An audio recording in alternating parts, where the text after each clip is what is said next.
Olá pessoal, bom dia. Hoje eu vou falar um pouquinho de uma das metas da Organização Mundial de Saúde sobre plano de segurança do paciente. Existem 6 metas, tá? Identificação do paciente, comunicação efetiva, assegurar cirurgia segura, que não é o nosso caso, então a gente tira do nosso protocolo, e reduzir riscos de quedas. E é isso que nós vamos falar hoje, a redução do risco de queda, tá?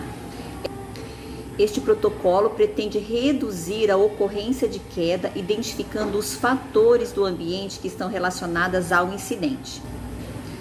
As quedas resultam em danos e, consequentemente, a empresa pode sair perdendo com isso por aumentar o problema do paciente. Ele vem fazendo uma ressonância de coluna, ele sai com um problema no joelho, né? Então, a instituição também sai perdendo em relação a isso. Diminui a nossa credibilidade. Então, a gente tenta, de qualquer forma, reduzir os índices, as incidências em relação ao risco de queda. Temos na empresa a identificação do paciente de risco, que é a pulseira de cor amarela. Isso é das nossas formas de prevenção. Então, o paciente chegou na empresa, é um paciente idoso, cadeirante, faz uso de muleta ou de apoio, chega apoiando em alguém, chega alteração visual, auditiva, o que mais? Confusão mental, um paciente que chega especial, que necessita de auxílio de outras pessoas para poder estar ali. Então, esses pacientes, a gente coloca a pulseira de cor amarela, já é uma forma de identificação. Um fator importante também é os pacientes que são submetidos à sedação. Esses pacientes, eles saem muito sonolentos e com dificuldade de andar.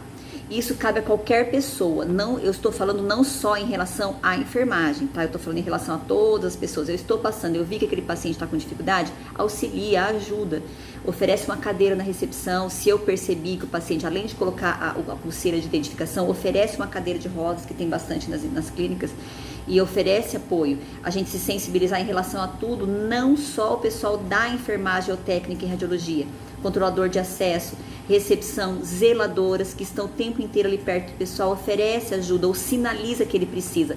Vá até alguém e fale que aquele paciente está precisando de ajuda. Avaliar o uso do propé. Pacientes idosos com dificuldade em deambular, não usem propé, tá? O propé a gente vai usar em pacientes que estão rígidos, pacientes mais jovens, paciente de idade normal. Paciente que você vê que ele vai escorregar com o propé, você tem que avaliar o que é risco, o que é o benefício, o que é o risco. Então, avaliem antes de colocar o propé.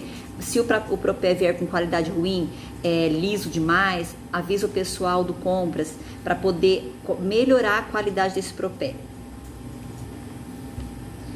Em avaliação em relação ao que é a queda do paciente, porque às vezes você acha que o paciente escorregou e bateu o joelho, mas ele não chegou a cair. Isso não vai ser uma queda, a gente vai colocar como queda sim, lá nos nossos eventos adversos, nas nossas incidências, tem que relatar.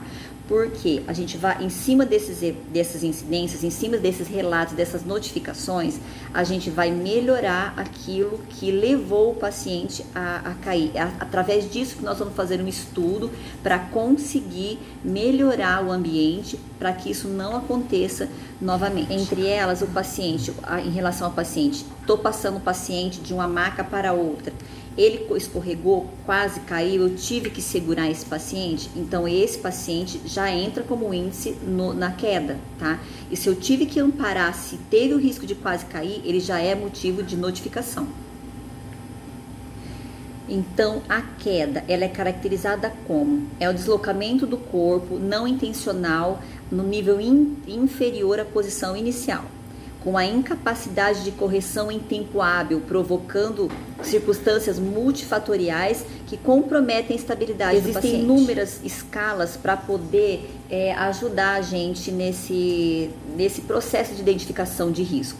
A gente não consegue usar nenhuma, porque nessas já prontas, porque é mais a nível hospitalar. Então, a gente cria uma, eu vou entregar agora para vocês, que quais são as categorias que nós vamos usar.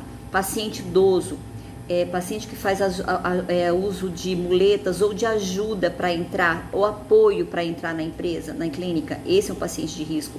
O cadeirante, paciente que chega mancando, não estou usando apoio, mas ele está mancando, esse também é um paciente de risco. A gente acaba avaliando só como risco, só o paciente idoso, e não. Então, esses pacientes a gente tem como usar como categoria de avaliação, tem que levantar esses itens para poder fazer o uso dessa avaliação de risco, tá? Paciente, como eu disse antes, alteração visual ou auditiva, o estado mental, como está o estado mental? Ele chegou orientado, ele chegou confuso, os pacientes de sedação que saem também, eles entraram bem, mas eles estão indo para uma sedação, então coloca a pulseira nele também. Isso, gente, a gente está falando em relação a alguns tópicos aí em relação à enfermagem, outros em relação à recepção, zeladores. Então, assim, eu quero que você esteja atento a tudo que possa trazer risco ao paciente. Mobiliário, eu posso mudar isso, eu posso tirar esse móvel daqui e colocar. Dê a sugestão. Veja antes de acontecer. Né? É proatividade que a gente quer. A gente não quer tratar o paciente depois dessa queda. Mas se acontecer do paciente cair, o que a gente tem que fazer? O que tem que estar na consciência de vocês? Eu ofereço ajuda para o paciente. Se você vê que ele machucou, está reclamando de dor, pede avaliação do médico radiologista da unidade. Se for necessário um exame complementar, a gente vai fazer, daí no caso, ou passa pela tomo rapidinho, passa ali na Carlos Borges tem o raio-x, se houver a necessidade.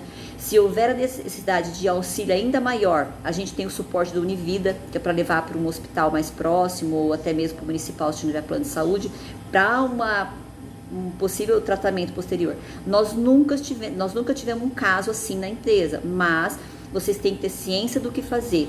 Ofereça ajuda, chame o médico radiologista, em casos mais extremos, chame o Univida. Então, hoje nós falamos do risco de queda e no próximo mês a gente vai colocar mais uma das metas para poder abordar com vocês. Qualquer dúvida, estou à disposição.